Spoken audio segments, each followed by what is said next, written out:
Bonjour. Mon premier métier est la psychothérapie.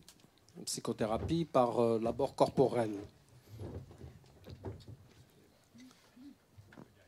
Et donc ça fait maintenant 40 ans que je suis immergé dans cet univers-là et que mon travail consiste aussi à former, à accompagner des soignants. Et c'est à la fois en tant que professionnel, soignant, et à la fois en tant que professionnel qui accompagne des soignants que je vais partager ces quelques mots.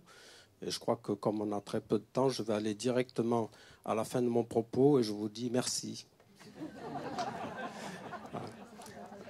Alors, j'ai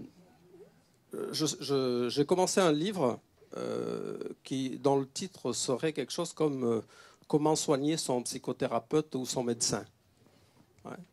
Et l'indication au patient, c'est déjà de lui faire savoir que le professionnel de soins, s'il fait ce métier, c'est qu'il a en premier lieu besoin de se soigner lui-même. Et que soit il ne le sait pas ou il l'oublie. Et dans le travail d'accompagnement en supervision professionnelle, entre autres, c'est des moments où cela est rappelé à l'attention, à la conscience.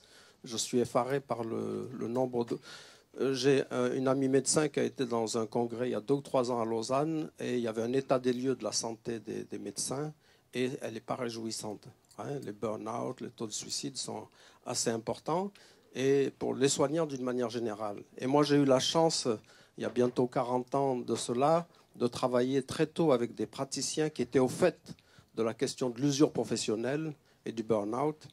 Et alors que moi je suis d'une origine culturelle autre que celle d'ici, j'ai appris cette donnée qui est charité bien ordonnée commence par soi-même. Et donc j'ai été très tôt au fait de la nécessité de prendre d'abord soin de soi.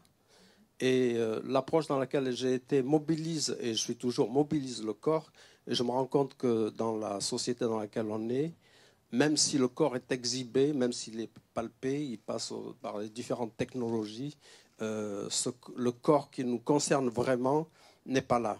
C'est le corps de la médecine, c'est le corps anatomophysiologique, c'est le corps des apparats dans les médias, des mannequins qui s'exhibent, le corps du sportif. Mais le corps qui nous intéresse, c'est le corps sensitif, c'est celui par lequel nous pouvons être en contact. Vous voyez, il y a eu une information par le canal auditif qui est arrivée dans votre cerveau et qui a amené un certain nombre de réactions. Et c'est au niveau synesthésique, vous avez une information qui indique quelle est la qualité de votre contact avec vous-même et avec l'environnement.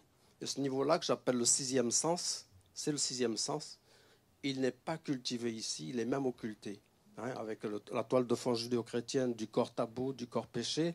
En plus, étant dans une culture qui est avant tout celle de la pensée, je pense donc je suis, la culture de la représentation avant tout. On a eu la psychanalyse où le corps, ce n'est pas le corps du vivant qui intéresse l'analyse, c'est le corps de la parole, le corps de la représentation. Et je crois que, je ne crois pas, je suis sûr, mais c'est aussi une croyance, que le soignant, et d'une manière générale au-delà du soignant, nous avons à investir, pas réinvestir, nous avons à investir notre corps, nous connecter par différentes... Nous avons aujourd'hui des moyens de le faire, de reconnecter au corps vibrant, au corps sensitif. J'accompagne parfois aussi des sportifs de haut niveau ou des danseurs. Ils ont une maîtrise extraordinaire du corps. Ils arrivent à des performances extraordinaires. Et pourtant, une des fondements de l'accompagnement consiste à aller reconnecter un niveau plus essentiel de l'être, au niveau de la sensation qui va nous connecter à ce qui est premier, fondamental pour nous. Et le soignant n'est pas dans cela. Il est dans le corps de la représentation, il est dans la réalisation de l'acte, de guérir, de sauver, et il n'est pas plus en contact avec son propre corps lui-même. Ça, je le constate régulièrement.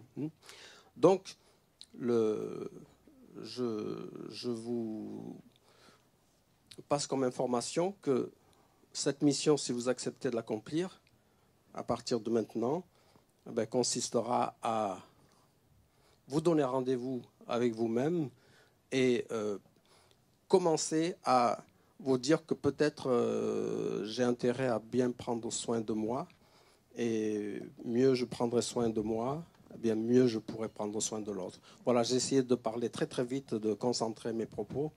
Je vous remercie vraiment maintenant.